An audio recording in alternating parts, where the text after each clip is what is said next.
Bien.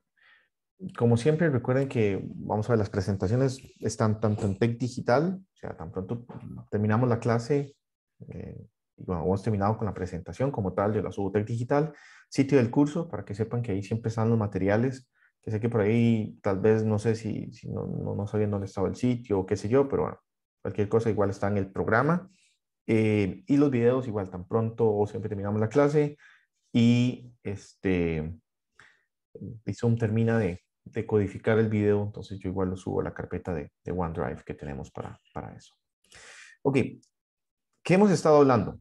Por si se han perdido un poco en el camino, por haber estado estudiando obviamente para el examen. Bueno, hemos estado tratando de hacer un repaso de ver los bloques básicos que componen, en este caso, un procesador. Hablábamos más de un MIPS de 32 bits, pero que es en esencia muy parecido a lo que tenemos en un RISC-V, igual de 32 bits.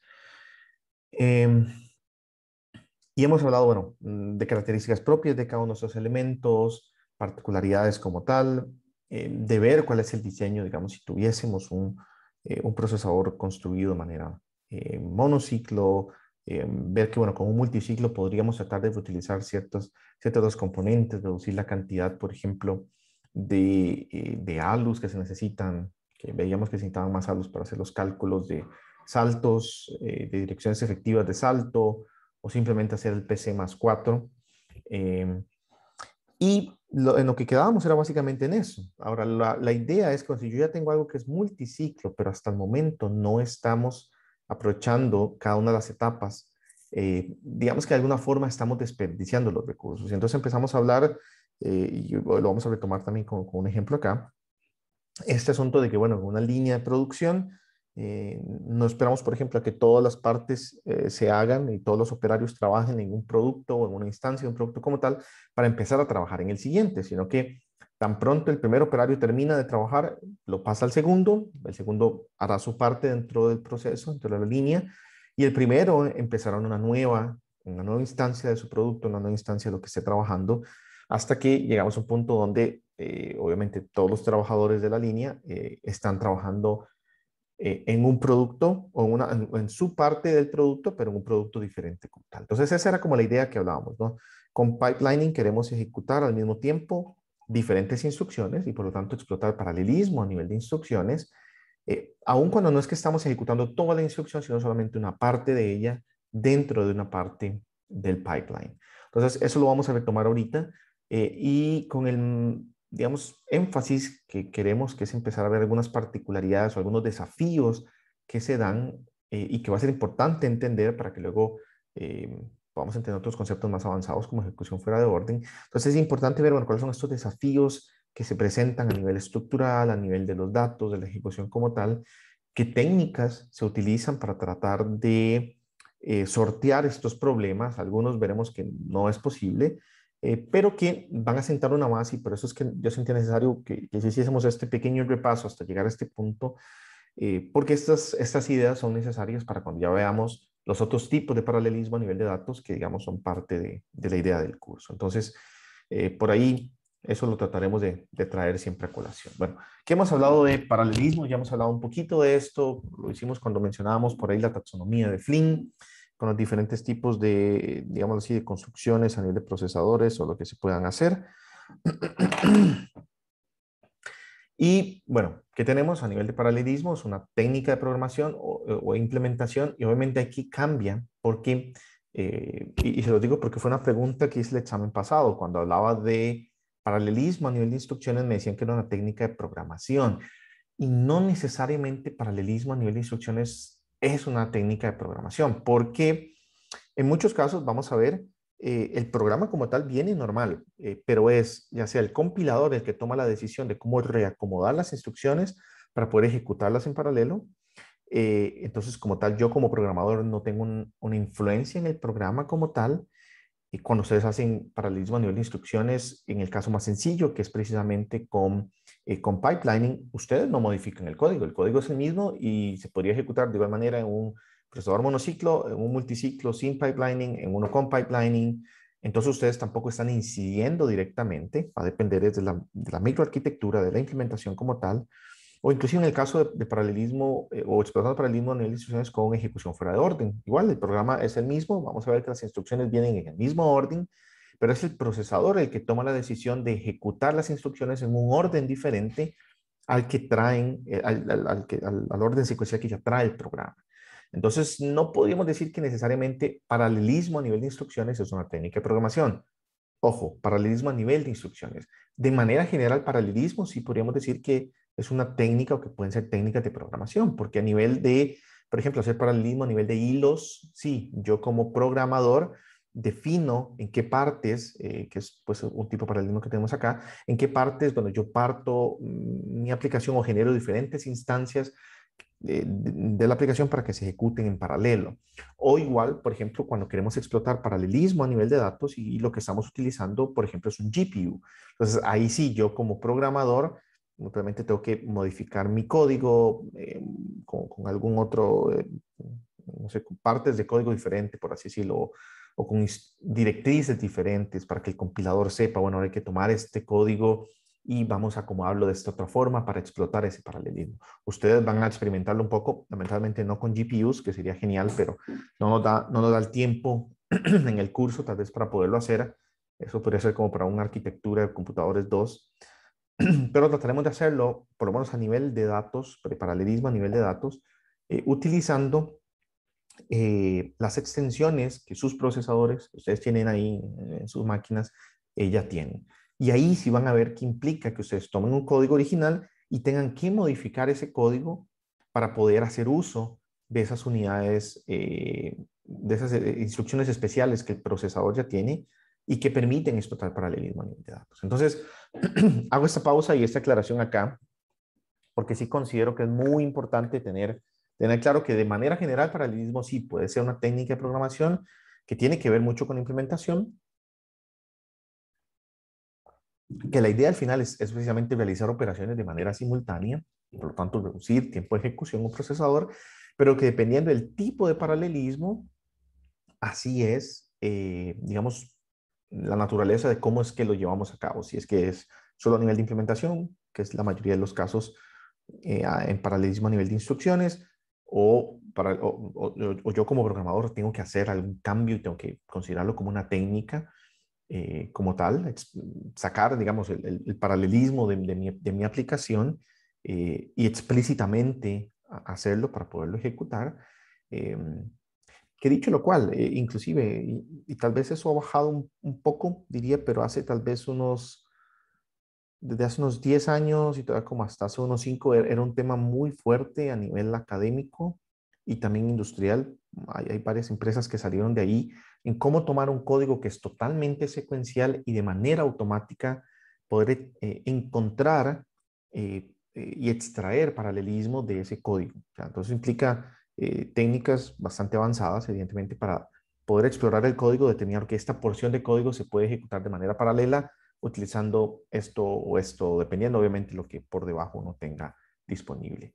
Entonces, ese fue un trabajo bastante fuerte. Conozco de eso, no diré que mucho, pero algo, porque igual durante mi tesis de maestría estuve trabajando un poquito al respecto. Eh, Tal vez ahora ha bajado un poco la intensidad, por lo menos de la percepción que tengo del tema, pero en su momento sí fue un trabajo muy fuerte a nivel de un compilador, como hacer un compilador muy inteligente para que pudiese hacer este tipo de exploraciones y extraer ese paralelismo. De hecho, un costarricense, ex compañero mío de licenciatura, se doctoró y no hace mucho, y muchos de sus trabajos tienen que ver con esto, ¿no? Con cómo extraer ese tipo de paralelismo. Tenemos diferentes tipos de paralelismo. En el curso nos quedamos básicamente con dos, con el de nivel de instrucciones y datos. La parte de tareas, hilos, daría tal vez como para también un curso de arquitectura de computadores 2. Pero inclusive nosotros podemos tener paralelismo a nivel de bit. Tal vez no pensamos mucho en eso. No sé qué tan extensa sea su experiencia, por ejemplo, con arquitecturas de sumadores, pero hay sumadores que distan mucho de lo que es un Ripple Carry Adder. Tal vez ese es el que más ustedes conocen, que tenemos eh, sumadores completos interconectados o conectados en este caso formando una cadena de propagación del acarreo en donde pues yo dependo de este acarreo para poder ir haciendo la ejecución. Pero hay otros tipos de sumadores, aquellos que tal vez estén llevando talleres, ya lo llevaron, jugaron ya un poquito con esto, que tiene que ver, por ejemplo, con un Curry-Luka head adder, en donde uno más o menos como que parte la suma en bloques de 4, y esos bloques de 4 sí empiezan a operar de manera independiente. Luego si hay una dependencia por ahí, obviamente para poder pasar entre estos grupos de 4, de cálculo de 4 bits, el acarreo de salida, pero podemos considerar, por ejemplo, que solo la suma de estos 4 bits con una noción como el Curry-Luka head adder opera en paralelo. O sea, los bits de resultado pueden irse generando en paralelo. Y así sucede con otras topologías, otras arquitecturas de sumadores paralelos, que se conocen como parallel prefix adders, como Cogistone, Brent Kant, Lattner Fisher, y otros más que hay. Entonces, aún a nivel de bit, nosotros también podemos explotar esto. Si ustedes han tenido el chance en taller de jugar un poco con RTL, inclusive con una FPGA, por naturaleza, cuando hacemos muchas cosas a ese nivel, explotamos realmente un paralelismo real, una concurrencia real, porque las cosas a nivel del hardware están pasando al mismo tiempo. Entonces, aun cuando yo tengo diferentes módulos con diferentes entradas, todo lo que esos módulos están haciendo a nivel de RTL se está dando de manera paralela.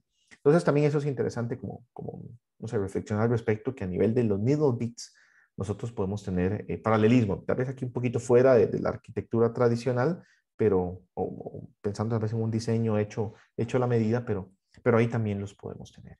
Como les decía, nosotros nos vamos a centrar es más en estos dos. Ustedes ya conocen hasta cierto punto de paralelismo a nivel de instrucciones con la parte de segmentación. Retomaremos y veremos algunas técnicas más al respecto, que las voy a mencionar acá. Cuando hablamos entonces de paralelismo a nivel de instrucción, ya lo mencionábamos, la idea es la ejecución simultánea de instrucciones. Eso es lo que queremos hacer. Entonces, hay dos enfoques diferentes y noten que aun cuando hay un paralelismo por software, aquí no necesariamente estamos diciendo que es que yo como programador estoy definiendo cómo se hace, sino que precisamente confiamos a nivel de la herramienta de compilación que pueda extraer esta parte y que la pueda trabajar. Veremos, por ejemplo, que ese es el caso con un tipo de paralelismo a nivel de instrucciones, que es un tipo de arquitectura que se conoce como Very Long Instruction Word. Veremos que por ahí, digamos así, el compilador como tal es el que se va a encargar de, en parte, reacomodar las instrucciones. Vamos a ver que una arquitectura Very Long Instruction Word, como su nombre lo dice, es como una instrucción muy larga, very long instruction. Entonces no vamos a tener solo una instrucción, sino que vamos a tener, no sé, en lugar de tener 32 bits para ejecutar una sola instrucción, vamos a tener 128 para ejecutar hasta 4 a la vez. Obviamente, por debajo tienen que haber, digamos así, rutas de procesamiento de datos independientes para poder ir ejecutando esas instrucciones de manera independiente también. Pero hoy veremos que es un trabajo del compilador, digamos, tomar el código secuencial y reestructurarlo para poderle dar esa funcionalidad. Veremos, por ejemplo, que a nivel o que lo podemos explotar a nivel de hardware de una manera dinámica y que se hace precisamente en el tiempo de ejecución. Es lo que pasa, por ejemplo, con la segmentación, con el pipelining, que es lo tradicional. El programa viene en un orden secuencial, pero lo que tratamos de hacer es que cada ciclo de reloj empezamos la ejecución de una nueva instrucción. De manera que cuando tenemos el pipeline completamente lleno, podríamos decir que cada una de las etapas está ejecutando una instrucción que es diferente. Veremos ejecución fuera de orden y, bueno, en lo que tradicionalmente estamos viendo en segmentación pipelining, eso es lo que se conoce como ejecución en orden, pero veremos que hay otra forma de hacerlo, que es la ejecución fuera de orden, que aun cuando las instrucciones vienen en el orden establecido por el programa, a lo interno el procesador toma la decisión, digamos, de cambiar, de alterar ese orden, precisamente para tratar de mitigar dependencias y tiempos no ideales. O sea, hasta el momento consideramos, por ejemplo, que una suma, una multiplicación toman un ciclo de reloj en la etapa de ejecución. Veremos que eso dista de la realidad y que tal vez en la etapa de ejecución una multiplicación pueda tomar 5 o 6 ciclos de reloj, que algún tipo de suma pueda estar tomando 2 ciclos de reloj o algo así. Entonces, si yo necesito solo una suma que depende de un resultado de la multiplicación, tendría que simplemente detener esa suma y detener toda la ejecución, esperando hasta que la multiplicación termine para poder tener ese resultado y usarlo en la suma. Pero veremos que esta técnica de ejecución fuera de orden lo que busca entonces, bueno, que otras instrucciones yo podría empezar a ejecutar que no dependen de ese resultado de la multiplicación. de manera que entonces yo pueda aprovechar, digamos, ese tiempo que en primera instancia está ocioso en la ejecución precisamente de otras instrucciones. Y otro de los tipos de paralelismo de instrucciones que vamos a ver son los procesadores superescalares, que eso es algo muy normal, por ejemplo, en sistemas, no sé, procesadores high-end de Intel o algo así, donde ya lo que tenemos, bueno, inclusive también de los procesadores móviles, ya no tenemos nada más una única ruta de procesamiento, sino que tenemos múltiples rutas de procesamiento. Entonces también podemos aprovechar de esa manera que no solo una instrucción se dispara a la vez, sino que múltiples instrucciones se pueden disparar a la vez. Entonces, si por ahí alguna vez han visto descripciones de procesadores, a veces aparecen con términos como multiple issue, o sea que pueden disparar más de una instrucción a la vez. Eso depende precisamente de que puedan tener diferentes rutas de ejecución y es lo que se conoce como procesadores superescalares, que de hecho será el tema que veremos después de esta parte de paralelismo, de hacer este repaso del paralelismo a nivel de instrucción desde la perspectiva de la segmentación del pipeline. Ok, muy bien. Eso es más que todo como para traerlo a colación con, que tiene que ver, digamos, con cómo a nivel del código esto se ve representado. Pero bueno, resulta que normalmente lo que vamos a ver a nivel de código es algo así, totalmente secuencial. Cuando esto se compila, o se está haciendo el proceso, digamos, de generación de código, normalmente los compiladores van a partir de esto, y esto por lo menos lo he experimentado con una herramienta de compilación en particular que se llama el LLVM. eh, Separa, digamos, el código en bloques básicos de ejecución, en donde estos bloques básicos como tal son totalmente secuenciales y como dice acá, no se detiene su ejecución hasta que se termine ese bloquecito. Eso es básicamente lo que se tiene. Entonces, si ustedes ven, obviamente, puntos acá donde hay branches, o sea, hay ramificaciones que van a depender de que una condición se satisfaga.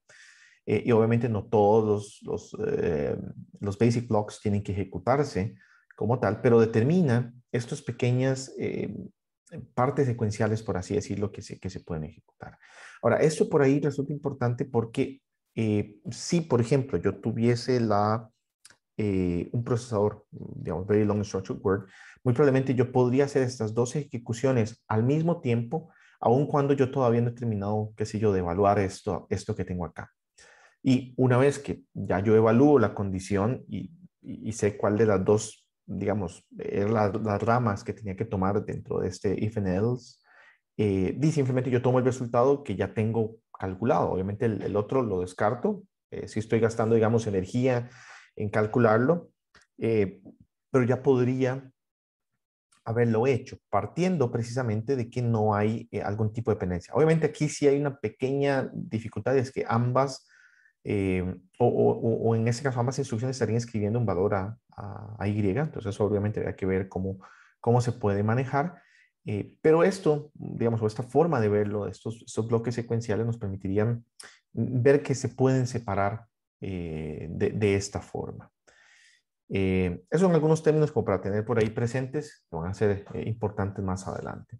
Otro término que es importante tiene que ver con el tiempo de ejecución. Y esto que se llama así Worst Case Execution Time es una métrica como para determinar en el peor de los casos cuál es el tiempo máximo que un programa tarda en ejecutarse. Ahora, cuando ustedes tienen un programa, normalmente uno piensa que el tiempo de ejecución es el mismo. Tal vez eso lo pensamos nosotros por ser de electro y tal vez porque no tenemos tal vez eh, tanto insight, digamos, de la parte de programación, pero normalmente no es así. O sea, normalmente la ejecución del programa va a depender de varias cosas, normalmente de que nuestro sistema computacional muy probablemente no solo está ejecutando eso, aún cuando esté ejecutando únicamente eso, un programa, hay condiciones de memoria, y eso ustedes ya lo saben, que pueden variar. O sea, podría ser que por alguna razón el estado inicial de la ejecución del programa esté afectado por datos que ya estaban previamente. Y entonces que yo tenga que tener que pagar un montón de penalidades en la memoria porque tengo que entonces refrescar, por así decirlo, la memoria con los datos que sí me importan para mi ejecución. Eh, y por lo tanto eso va a incidir en el tiempo de ejecución. Y por otro lado, los programas no son totalmente secuenciales. Tenemos un montón de condicionales y dependiendo de los condicionales nos iremos por una rama que tal vez tiene más instrucciones que otras. Entonces el tiempo de ejecución como tal es variable. De hecho, o sea, si ustedes quieren hacer alguna estimación de cuánto tarda en ejecutarse algo en particular, únicamente, digamos, correrlo una vez y tomar ese tiempo de ejecución estadísticamente no es válido. O sea, si ustedes ya llevaron sus cursos de probabilidad estadística, ya saben que eso no es una muestra representativa. Entonces, obviamente uno tendría que plantear su estrategia y decir, bueno, yo lo voy a ejecutar una tanta cantidad de veces y hacer todo este tipo de estimación. E inclusive se podría tener alguna gráfica de distribución de más o menos, bueno, cuánto ha sido el tiempo de ejecución, como también para poder determinar, bueno, cuánto es este tiempo máximo que está tomando. Entonces, esto, por ejemplo, en algunos sistemas y muy particularmente aquellos sistemas de tiempo real, eh, creo que no es un término que hemos hablado acá, pero bueno, sistemas en tiempo real son sistemas computacionales en donde ciertas aplicaciones necesitan ser ejecutadas en un plazo determinado.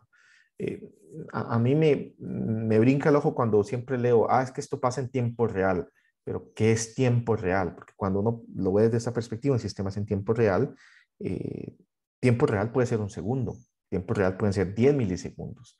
Va a depender de la aplicación, pero lo que importa es que esa aplicación en esos 10 milisegundos o en ese segundo, yo tengo que tener cierta garantía de que se va a ejecutar. Y hay ciertas restricciones más fuertes o algunas un poco más laxas a nivel de tiempo real, pero al final eso es lo que tiempo real implica, que algo se ejecuta en un tiempo dado. Eh, por ejemplo, un muy buen escenario donde hay sistemas en tiempo real es aviónica, donde hay ciertas partes en los aviones o en los sistemas de aviación como tal que son críticos y que las operaciones deben darse sí o sí en el tiempo en que se espera que se den. Y otro, digámoslo así, un poco más en boga tal vez hoy en día es la de los vehículos autónomos, donde también hay ciertas partes del procesamiento que hace el vehículo que uno tiene que tener ciertas garantías de que se dan en cierto tiempo. Entonces, hacer este tipo de análisis es fundamental, es un análisis, como les decía, estadístico. Hay técnicas que se pueden aplicar para tratar de reducir ese worst case execution time o inclusive para poder expandir el análisis que se hace un poco más analítico, más allá que solo eh, digámoslo así, estadístico como tal, o sea, solo ejecutándolo. Por ejemplo, cuando ya no se está haciendo la ejecución solo en un procesador, si yo tengo un procesador y un GPU, o tengo un procesador más una FPGA ejecutando ciertas partes. Entonces, son temas bastante interesantes, como les digo, tal vez, y que tienen tal vez una aplicabilidad muy alta por el tipo de sistemas que hoy en día se están desarrollando, como el caso de los vehículos autónomos. Entonces, bueno, un ex colega, de hecho, del instituto donde yo estuve, haciendo el doctorado, trabajo mucho en esta parte, entonces siento que es un tema bastante interesante por ahí. En nuestro caso nos interesa desde esta perspectiva en que si yo puedo aprovechar paralelismo para poder reducir tiempo de ejecución, pues obviamente voy a tener una incidencia sobre el tiempo máximo que en el peor de los casos mi aplicación podría estar tomando. Entonces, como les digo, es fundamental precisamente en esto, en sistemas de tiempo real. Entonces, si queremos pensarlo así, bueno, dado un programa con N bloques básicos, estos bloquecitos que teníamos, noten que igual no todos los bloques básicos se van a ejecutar. Aquí es muy sencillo y obviamente cada uno de estos dos, de las ramas, va a tomar muy probablemente el mismo tiempo de ejecución, pero podría ser que tengamos otros branches o bueno, otras ramas de ejecución en este caso que tengan más instrucciones y por lo tanto que puedan afectar cuál es la ruta crítica, digamos, de tiempo de ejecución. Entonces, en este caso, dado un programa con N bloques básicos y donde cada bloque B sub i tiene un tiempo de ejecución máximo C sub i y pues se ejecuta un número de veces X sub i, entonces esta es la forma básicamente de calcularlo. Y noten que es básicamente hacer como una suma ponderada, por eso que aquí estamos tomando cierto peso, la cantidad de veces que se ejecuta y el tiempo máximo, y de esta manera, digamos, sencillamente se podría calcular. Evidentemente, esto implica de que yo tenga que tener un buen conocimiento de qué tanto tiempo están tomando cada uno de estos bloques básicos. Para eso hay herramientas a nivel de software para poder correr la herramienta y extraer valores y métricas al respecto, pero como les comentaba, también hay modelos analíticos para poder habilitar esto, digamos, de una manera más rápida, este tipo de análisis, particularmente cuando mi aplicación está cambiando. ¿En qué sentido? No la aplicación como tal, sino la ejecución de la aplicación, porque tal vez estoy variando alguna de las partes que ya no se ejecuten por software, sino que, por ejemplo, se ejecuten por hardware en FPGA. O que yo tengo un procesador, pero a ese procesador le puedo poner instrucciones especiales, o sea, no solo un add y un multiply, sino lo que les planteaba en el examen. Bueno, ahora voy a poner un MAC. Ese MAC, obviamente, yo lo voy a poner tal vez en lógica reconfigurable, pero va a estar ahí mismo en la parte de ejecución del pipeline. Yo puedo hacer uso de esa instrucción MAC a través de un mnemónico, de una nueva instrucción que se agregue al set de instrucciones. Y ahora tener eso, pues también va a tener una incidencia, por ejemplo, en el Worst Case Execution Time. Entonces, tener también modelos analíticos que permitan hacer ese análisis es bastante importante. Ok.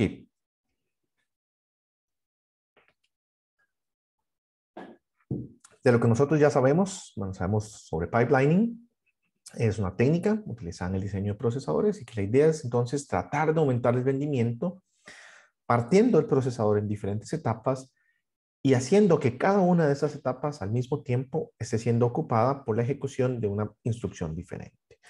Lo hablábamos en clases anteriores, algo como esto, ¿no? Que básicamente lo que tenemos era la noción esta de que yo no particularmente, o es tal vez lo más apropiado, no solo lavo, luego seco, luego doblo y luego guardo la ropa.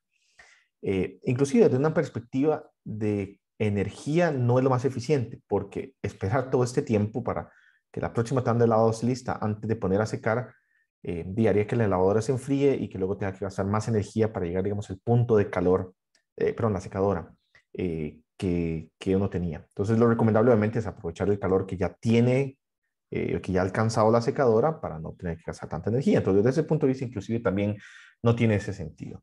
Y pues acá tal vez lo hace más desde la perspectiva de hacerlo de esta forma, hacer esas 4 tandas de lavada me va a tomar mucho más tiempo que si yo lo trato de paralelizar de esta manera, ¿no? Que tan pronto, lo hablamos en la clase anterior, se desocupa la lavadora porque yo estoy poniendo una carga a secar, entonces cargo directamente la lavadora con una nueva tanda. Y entonces voy aplicando esto de esta forma en pipelining y voy tratando entonces precisamente de aprovechar el tiempo y los recursos que tengo.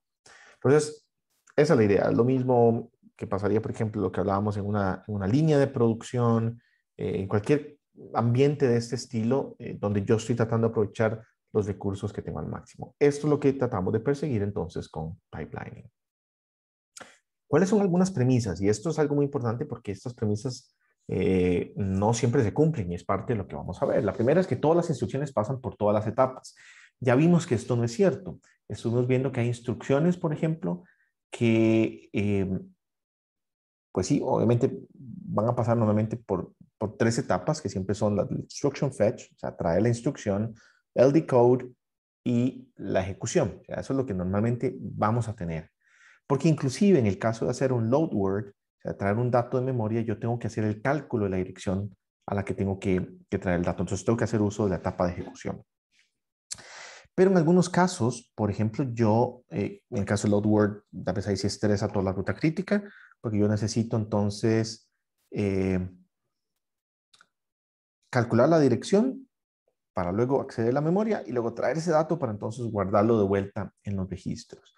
Pero habrá otros casos, por ejemplo, donde si nada más estamos haciendo un cálculo, yo no acceso a esa memoria de datos porque no tengo ni que traer un dato ni que almacenarlo, sino que una vez que de la etapa de ejecución se genera el resultado, lo que yo hago es entonces almacenarlo en el archivo de registros.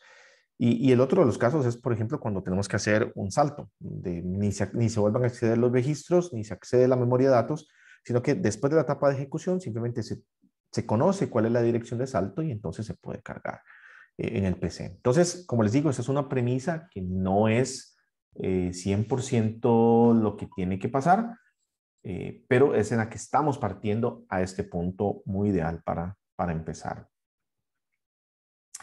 Muy bien.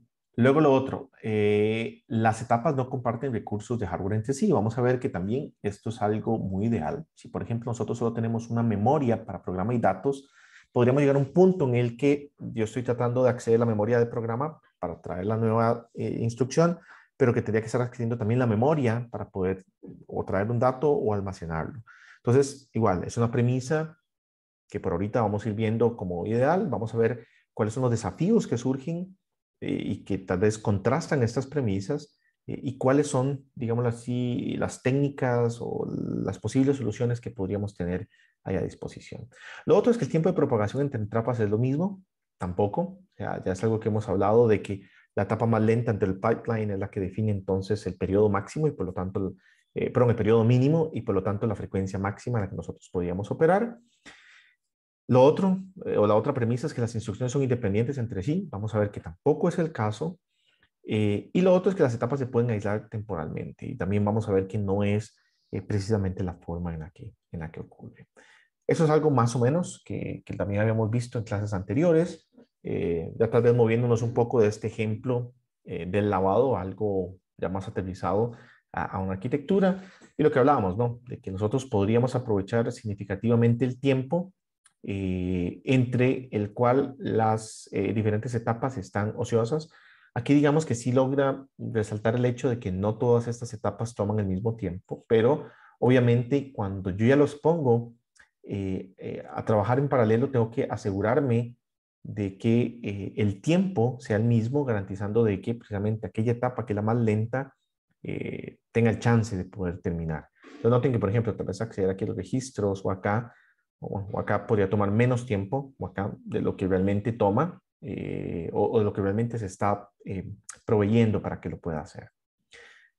Y por lo tanto, igual, la idea, como hablábamos, vean que aquí más o menos a los 1400 unidades de tiempo, bueno, 1400 picosegundos, ya estaría terminando la ejecución de estas tres instrucciones, cuando en el otro caso apenas estaría casi por terminar la segunda instrucción.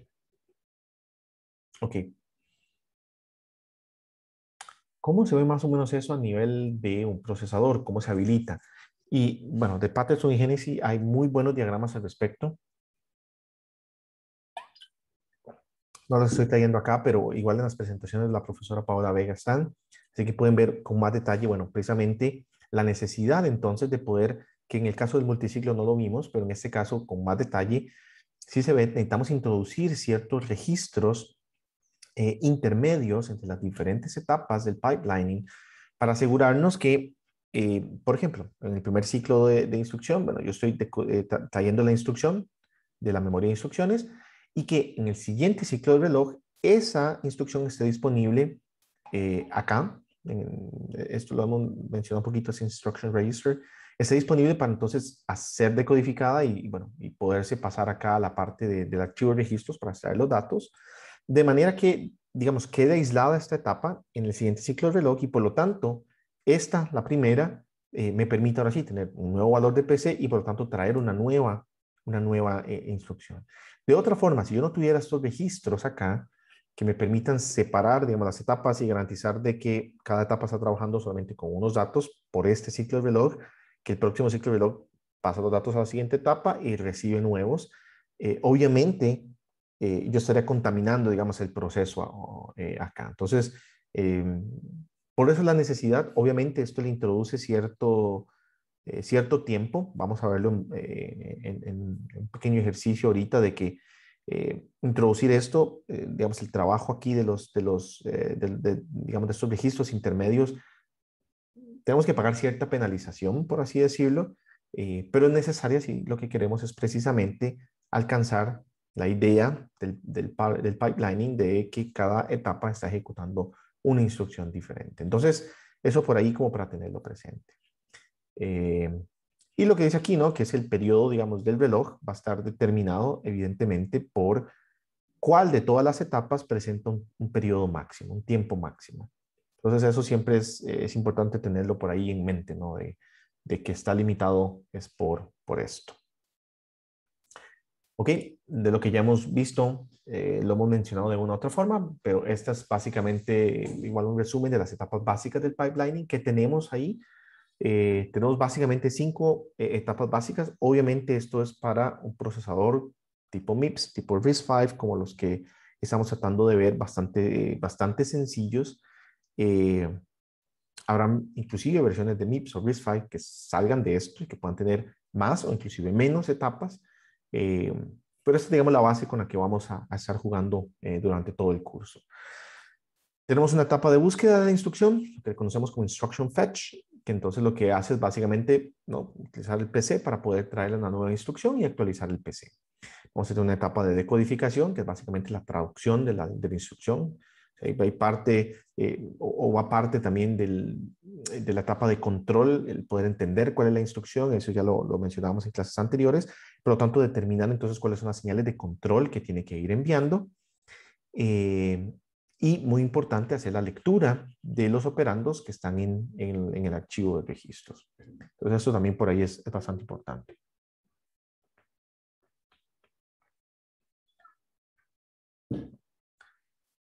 Luego tenemos una tercera etapa donde hacemos la ejecución como tal las instrucciones o, por ejemplo, el cálculo de las direcciones efectivas para salto.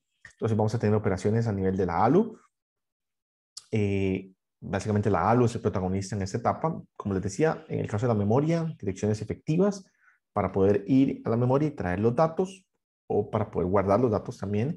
O para aquellas instrucciones, por ejemplo, tipo registro, o sea, donde estamos operando valores entre registros o entre un valor que está en registro y un valor inmediato.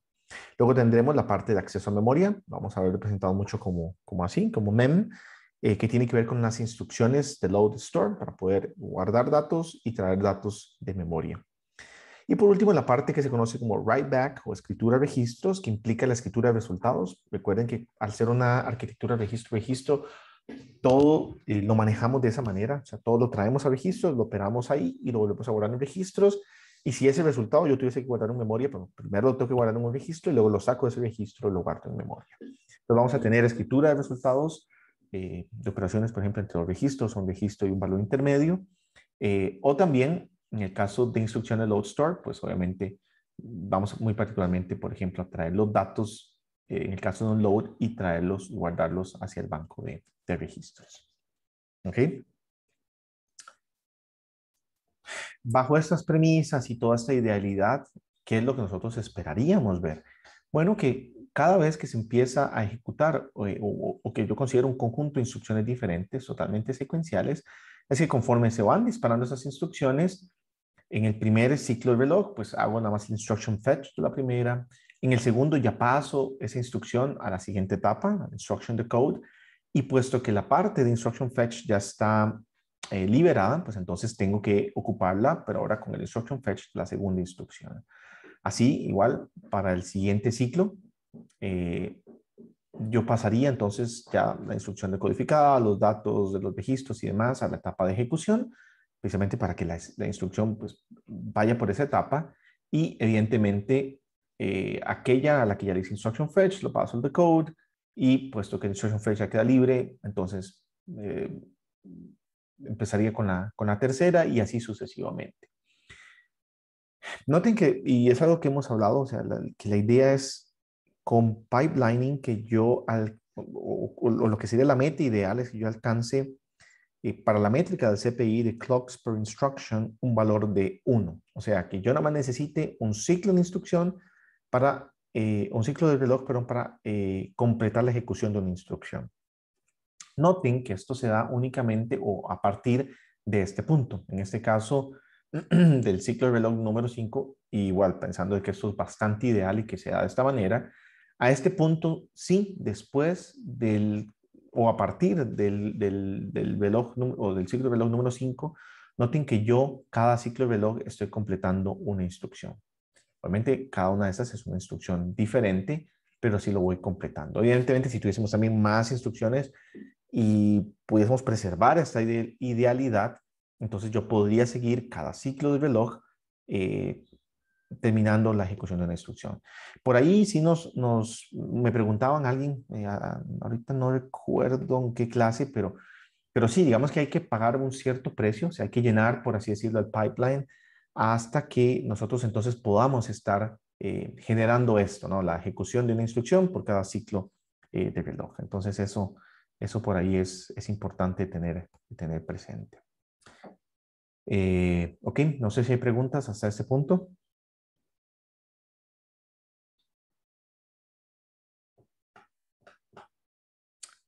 Muy bien. Si lo vemos, bueno, a nivel del uso del hardware, y esto obviamente aquí es nada más a nivel de las etapas, digamos, de manera abstracta, aquí pensándolo a nivel del uso del hardware, evidentemente, bueno, cada una de las etapas va a ser uso de una parte en particular. Por ejemplo, en este caso, en el primer ciclo es de la memoria de instrucciones, pues aparece como instruction memory. En el segundo de los registros, en el tercero de la ALU, en el cuarto de la memoria de datos, data memory, y en el quinto otra vez en la parte de registros. Noten aquí, y de hecho vamos a ir viendo un poquito eso, que aquí yo podría entrar en un pequeño problema. ¿Cuál es ese pequeño problema? Vean que, digamos, para este quinto ciclo de reloj, dos instrucciones diferentes estarían haciendo uso de los registros. En este caso, la primera, muy probablemente para guardar un dato que, qué sé yo, viene de la memoria.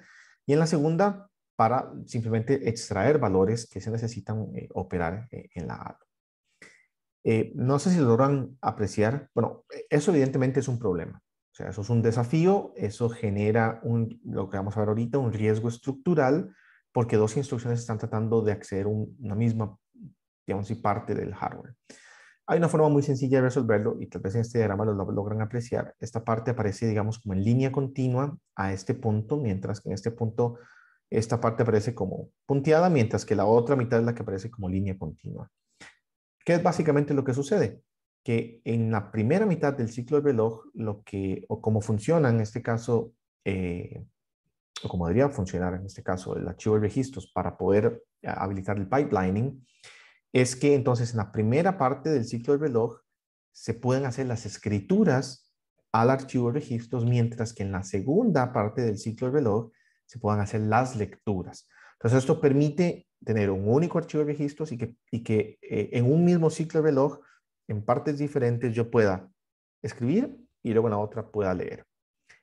Lo vamos a mencionar también un poco más con detalle más adelante. Obviamente aquí todavía no hemos metido algo que es importante y es esta parte. Y necesitamos estos registros entre las etapas para poder garantizar entonces que, que nosotros podamos, entre etapas, digamos, poder ir trabajando las diferentes instrucciones sin que, digamos, si tengamos algún tipo de interferencia entre los datos de una hacia los datos de la otra. ¿Ok? ¿Preguntas hasta este punto?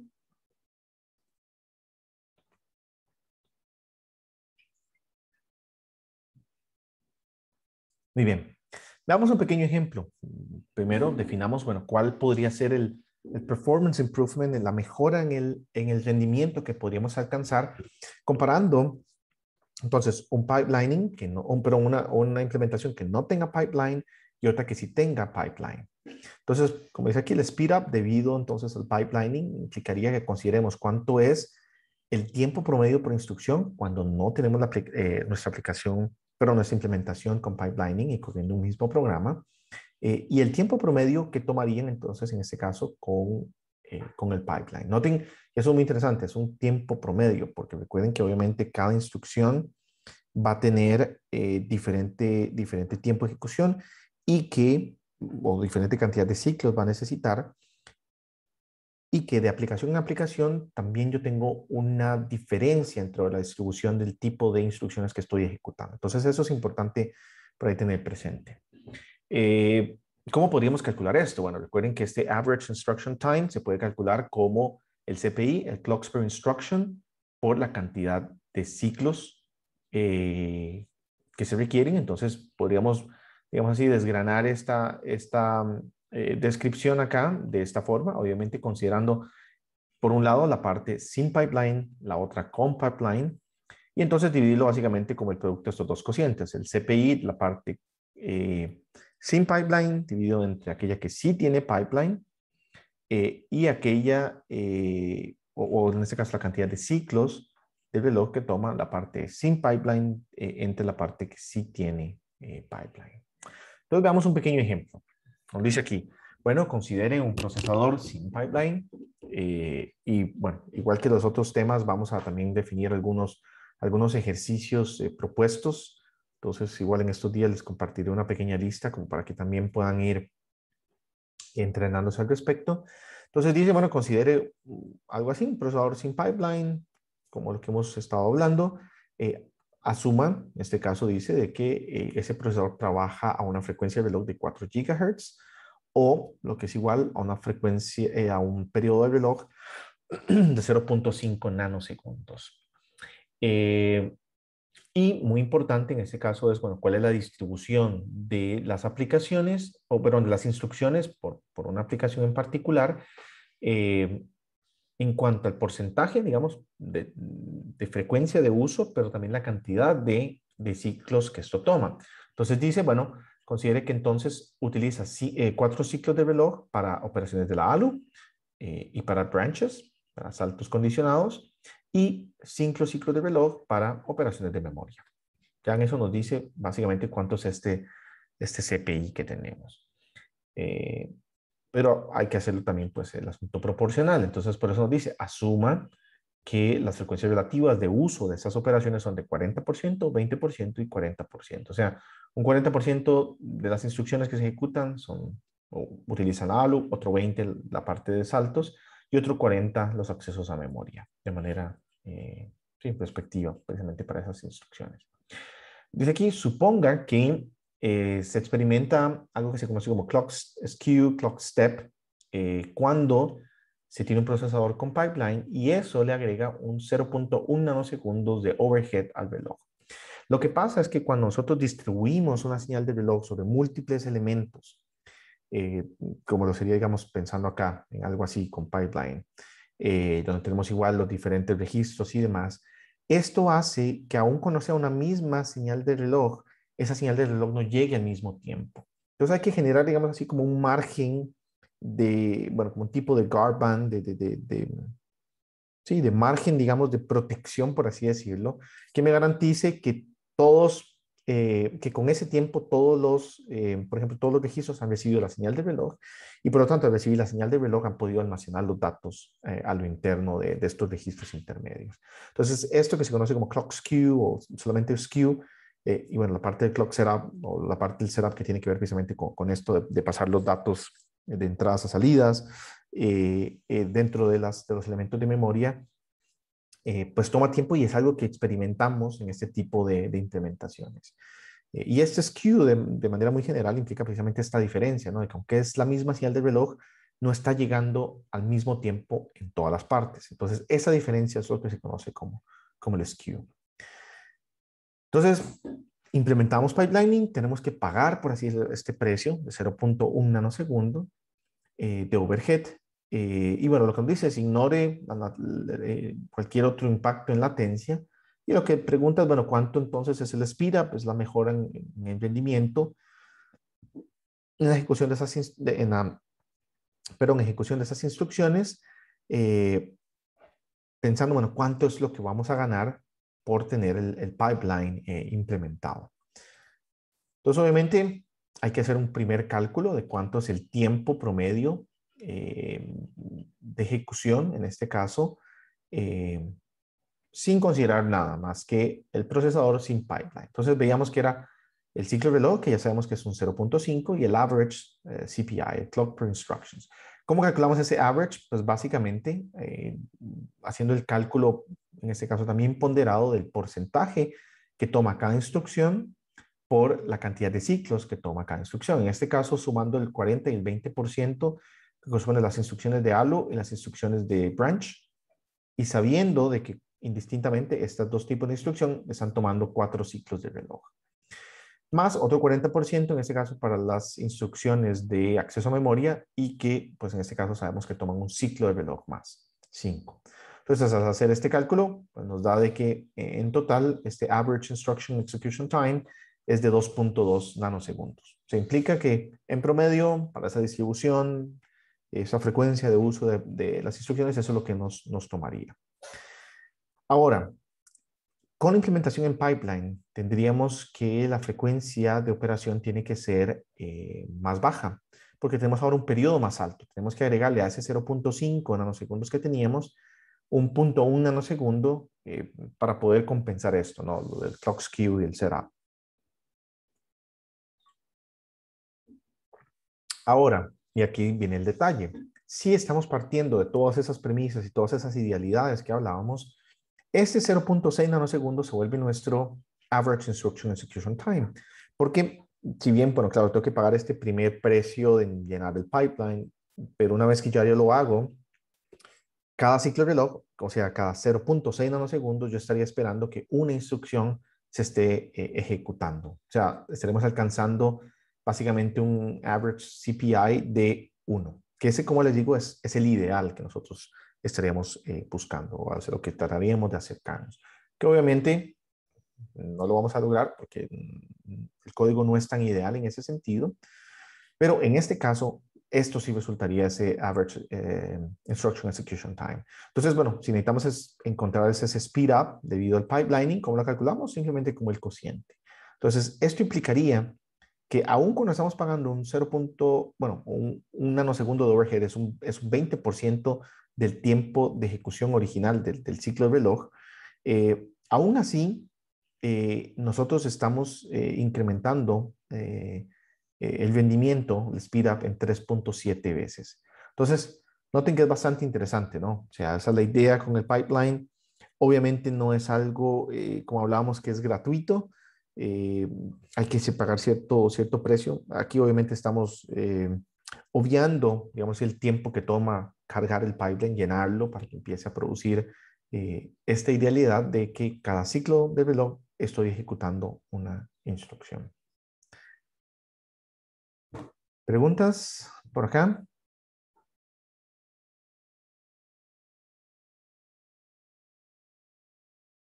Ok.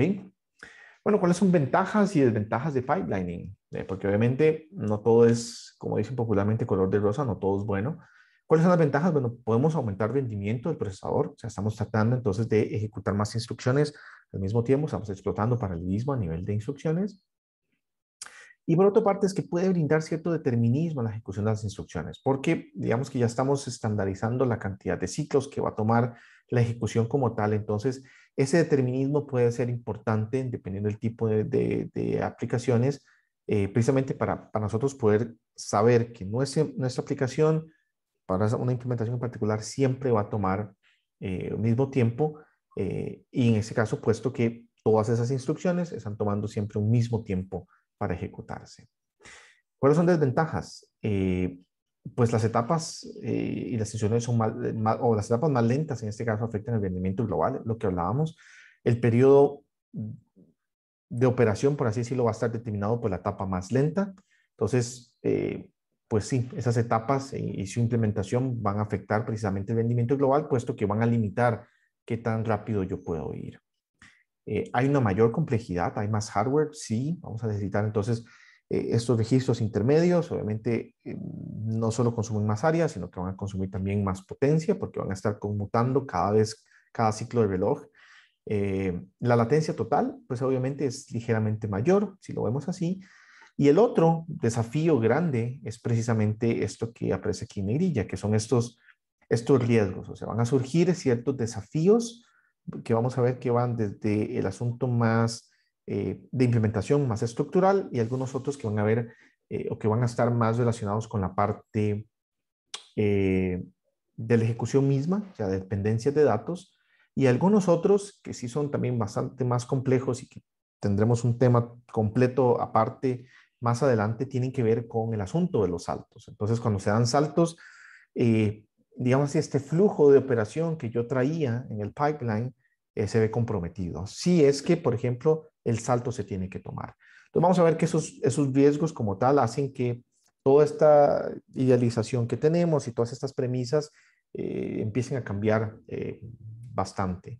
Y ya podemos entender un poco más cuál es la realidad de un procesador de este tipo, que aún así, a pesar de los riesgos y los desafíos que presentan, eh, pues obviamente va a tener un mejor rendimiento que uno monociclo, por ejemplo, en donde no tengamos, o inclusive multiciclo, pero que no tengamos pipelining.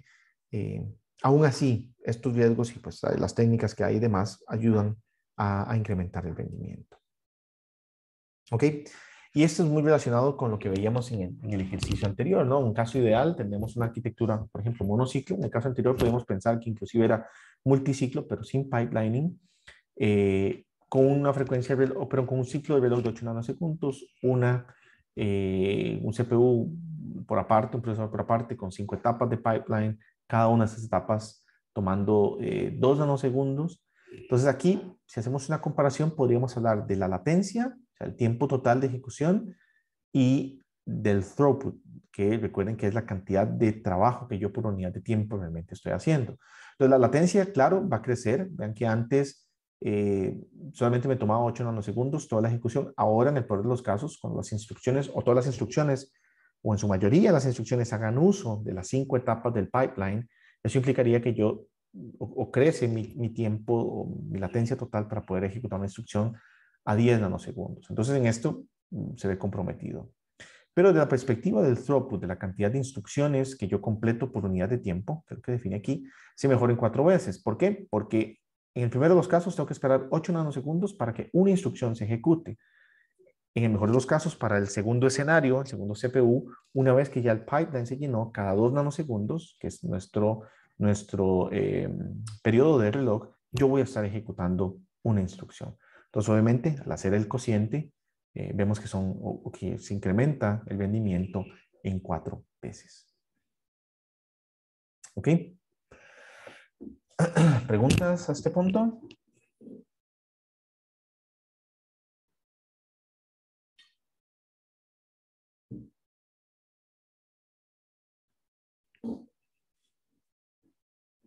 Ok, muy bien. Entonces, empecemos a hablar de estos riesgos. Y por ahí, si lo ven en la literatura, aparecen algo así como pipeline hazards. Eh, porque esto es lo que realmente son, como esos riesgos, ¿no? Ese peligro, por así decirlo, que surge de tener ahora una estructura así y tener programas donde estas idealidades distan un poco.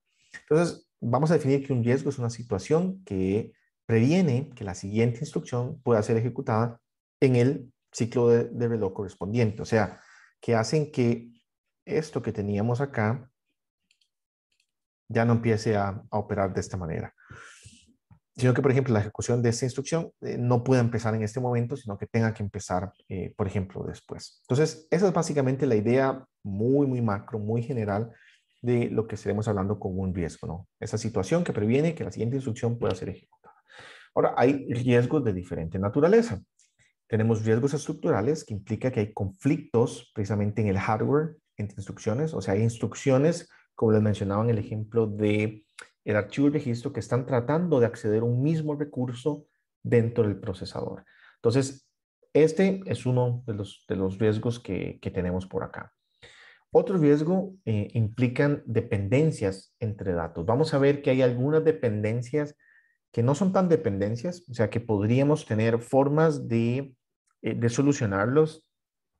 Eso también lo vamos a hablar con detalle más adelante, pero hay ciertas dependencias que sí son reales, o sea, y donde precisamente instrucciones siguientes dependen de resultados que, por ejemplo, todavía no se han terminado de generar o están en ese proceso de generación y que por lo tanto también limitan el que la instrucción que viene pueda ser ejecutada por esta dependencia de que tal vez el dato todavía no se ha terminado de calcular o no se ha terminado de traer de memoria.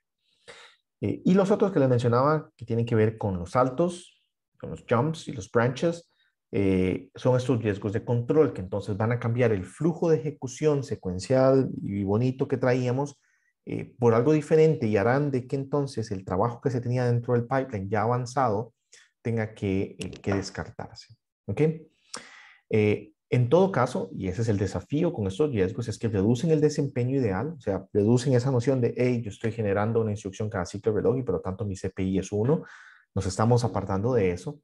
Y por lo tanto, la idea es, bueno, qué técnicas o de qué forma yo puedo sortear estos problemas, estos riesgos, de manera que la incidencia precisamente en el desempeño se pueda ver digamos que reducido, o sea, ese impacto negativo se puede haber reducido. Como les digo, en esta parte de los riesgos de control, tal vez a este punto no vamos a hablar muchísimo, pero dedicaremos un par de lecciones, por lo menos una semana, a poder hablar de diferentes técnicas que se utilizan para tratar de hacer predicción de estos saltos de una manera más eficiente y por lo tanto que tenga una incidencia menos dramática en ese sentido en el desempeño. Muchos de estos riesgos, como hablamos, pues impiden entonces que la siguiente instrucción se pueda empezar a ejecutar. Y por lo tanto, pasa lo que dice aquí, ¿no? Que las instrucciones calendarizadas antes de la instrucción tengan entonces que detenerse. Y esto es un término que por ahí van a escuchar y van a leer en la literatura, que implica entonces que el procesador se detenga o que tenga un stall, o sea, que simplemente pare lo que estaba haciendo hasta que esto termine para poder entonces seguir. Entonces, como dice aquí, las instrucciones calendarizadas antes de la instrucción detenida, o sea, todo lo que ya teníamos previo en ejecución, la idea es que termine su ejecución. O sea, si yo, tal vez igual voy saltando de vuelta acá, si yo estaba en este punto y por alguna razón, si es que hay algún tipo de riesgo así estructural que impida, por ejemplo, a este punto que yo pueda usar la ALU, lo ideal es que todo lo que está antes, pues sí, termine su ejecución, pero todo lo que está después, pues tiene que detenerse. Ahí es donde no, digamos, no podríamos, hasta que no se resuelva ese conflicto, ese riesgo, yo no podría permitir, por así decirlo, que todo lo demás se ejecute, pero lo que está previo, pues idealmente eso sí queremos que se termine. Y es lo que aquí define, ¿no? Todas esas instrucciones canalizadas antes de la instrucción que se detiene deben terminar su ejecución. Pero aquellas que están después deben ser detenidas igualmente. Deben esperar hasta que se resuelva este problema. Ahora, muy importante es que si yo tengo que estar haciendo muchos stalls, o sea, tiene que detenerse la ejecución del procesador, esto va a incidir precisamente en el CPI. O sea, ese CPI ideal de 1 y ahora crece, ya cambia, por precisamente todos los ciclos por instrucción que el pipeline ha tenido que estar en esta condición de estado, en esta parada. Entonces, obviamente, vean que este CPI ahora va a estar cambiando debido a este efecto que tenemos por acá. ¿Preguntas? Okay, entonces, igual, trataremos de ver más adelante algunos ejemplos, asignar algunos ejercicios que estén relacionados como para poder ir viendo cuál es este efecto que se tiene. De riesgos estructurales no vamos a hablar muchísimo porque vamos a ver que los riesgos estructurales que por lo menos en esta implementación o en esta noción, ¿no?, de arquitectura, pipeline en 5 etapas, sencilla como que es de MIPS o de RISC-V, podemos sortear muy fácilmente esos riesgos estructurales. Con otras técnicas de paradigma de instrucciones veremos que también hay formas que sí implican uso de más recursos, pero que también ayudan a eliminar este tipo de riesgos. Pero en este caso, cuando hablamos de un riesgo estructural, hablamos de que en un procesador con pipeline, diferentes unidades funcionales se requieren al mismo tiempo. Entonces, en algunos casos, pues habría que entonces duplicarlas para poder tener suficientes recursos para todas las instrucciones. Veremos que ya les digo que hay ciertos casos, como el caso de superescalares, donde esto tal vez nos representa un mayor problema. Pero cuando no hay esos recursos necesarios, digamos, lo que tenemos es este flujo que tenemos ahí ya bien conocido. Entonces, para evitar estos conflictos en el uso de hardware, se tiene entonces un riesgo estructural. Entonces, tenemos que enfrentarnos a esto. Cuando hablamos entonces de los riesgos estructurales, hablamos de que hay diferentes unidades funcionales dentro del procesador, entonces, que se están tratando de utilizar al mismo tiempo. Cada uno de ellos, pues sí, tiene una función específica, pero el problema sería ese, o sea, que diferentes instrucciones se están tratando de hacer uso de la misma, digamos así, etapa, y lo vamos a ver en breve.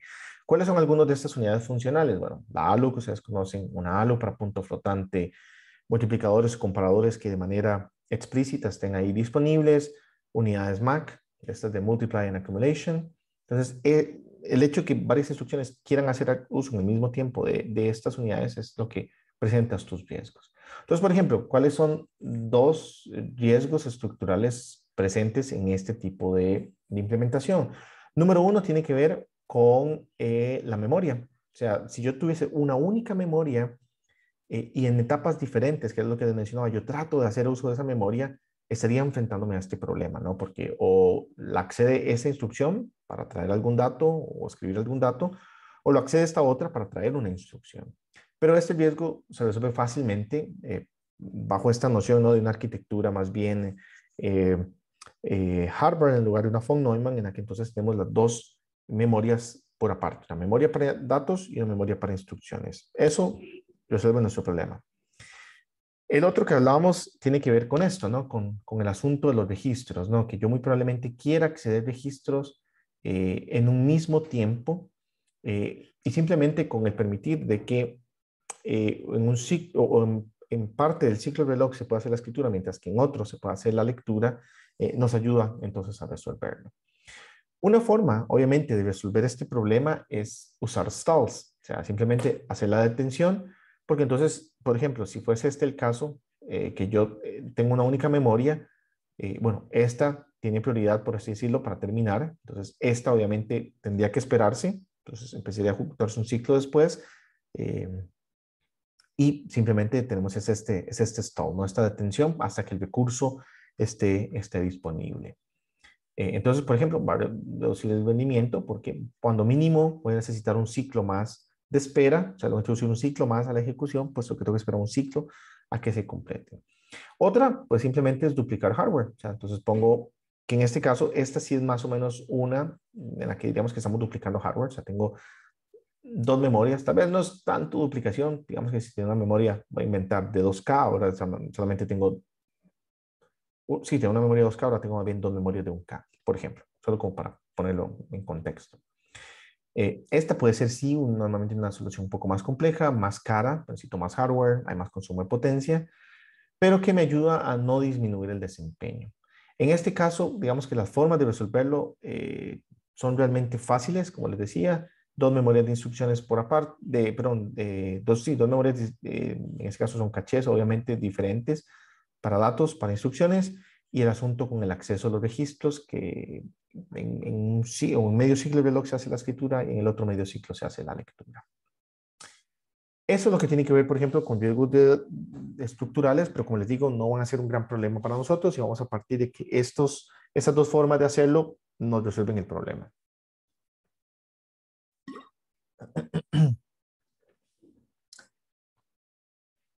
¿Cuál es entonces el siguiente? Los riesgos de datos. Como les decía, esos ocurren en el pipeline eh, porque la forma en la que estamos accediendo los datos, ya sea de memoria o ya sea de los registros, implica que yo no puedo ejecutar, por así decirlo, porque dependo de que un resultado ya se haya realizado. O sea, que todavía estoy ahí esperando a que como tal el dato esté disponible. Entonces, por ejemplo, aquí dice, bueno, estos riesgos ocurren cuando en el pipeline se cambia el orden de acceso a lectura de los operandos, de forma que pues puede ser que el orden sí difiera del orden secuencial que no esperaríamos, digamos, en una ejecución con pipeline. Por ejemplo, en una ejecución secuencial sin pipeline, pues hasta que no se ejecute esta instrucción, yo no empiezo a ejecutar esta otra. Sin embargo, en este caso, noten que, por ejemplo, yo estoy haciendo una suma de datos que están en dos registros, R2 y R3, y que el resultado se almacena en R1. Pero esta instrucción, vean que necesita el dato que está en R1 para empezar a hacer pues, sus cálculos. Entonces, este dato que se necesita del instruction decode todavía no está ahí en el registro o en los registros porque apenas se está empezando a calcular. O sea, entonces, ¿cómo hago para poderlo tener disponible? Y noten que todas esas instrucciones, al propio en este caso, para exacerbar el problema, presentan esta dependencia de este valor R1.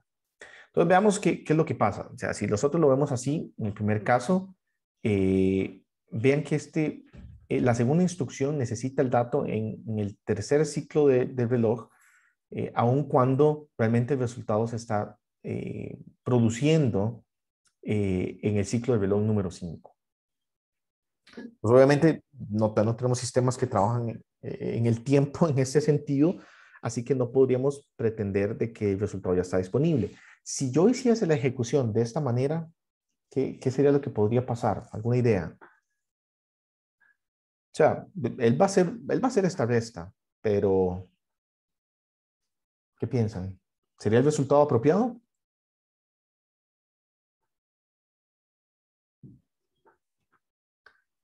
En este caso no. Obviamente, si yo hago la lectura de R1 acá, lo que voy a tomar es el valor anterior de R1, antes de que esta instrucción lo haya actualizado. Entonces, obviamente, ese es un problema fuerte que ahí tendríamos que experimentar. Pasa similar en este caso para esta instrucción AND. Noten que aquí pues yo necesitaría también leer R1, pero todavía R1 no ha sido actualizado. Entonces sería un dato viejo, por así decirlo, y por lo tanto eh, esta dependencia es una dependencia que yo necesito satisfacer para poder garantizar de que la operación, vamos, la ejecución se dé, o sea, se va a dar apropiadamente, pero que se dé con los datos correctos. Y noten que esos últimos dos casos de esta instrucción OR y XOR, en este caso, como nosotros estamos diciendo que el dato se escribe en medio ciclo de reloj en el primero y luego se lee en la otra mitad, vean que en este caso sí yo podría decir, ok, listo, aquí sí puedo garantizar de que el valor de R1 que estoy utilizando es el apropiado y pues igual, de forma similar y con más seguridad, podemos decir que para la última instrucción, pues sí, el dato ya está en los registros y entonces a la hora de leerlo de los registros yo puedo garantizar de que la operación va a ser correcta en el sentido del resultado que vamos a estar obteniendo. Ok, próxima clase vamos a retomar este punto y vamos a tratar de ver entonces de qué manera podemos resolver este tipo de riesgos y en qué casos del todo no podríamos resolverlo. Entonces, vamos a ver un poquito al respecto bueno, toda esta información va a ser bastante importante también para cuando podamos avanzar con los otros temas. Por ejemplo, con la parte de ejecución fuera de orden, tiene mucho que ver con esto. Así que va a ser importante que lo tengamos bastante claro. Ok, no sé si hay alguna pregunta a este punto.